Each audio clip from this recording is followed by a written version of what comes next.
এই ভিডিওটিতে আপনারা দেখতে পাবেন এই পাখিটি সমুদ্রের তলার জগৎকে নিরীক্ষণ করছে।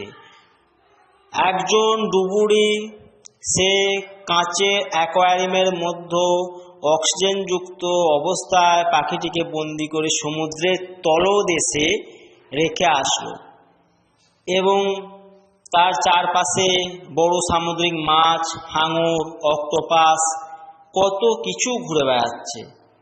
সবাই তাকে দেখছে কাঁচের বাইরে থেকে, সেও তাদের পর্যবেক্ষণ করছে। তারপর নির্দিষ্ট সময় বাদে ডুবুরিটি তাকে আবার উপরে নিয়ে এলো এবং তাকে অ্যাকোয়ারিয়াম খুলে মুক্ত করে দিল। এই যে এত সুন্দর একটা সমুদ্রের তলদেশে সুন্দর দৃশ্য, সুন্দর অভিজ্ঞতা, অনুভূতি আপনাদের কেমন লাগলো জানান। Subscribe the channel.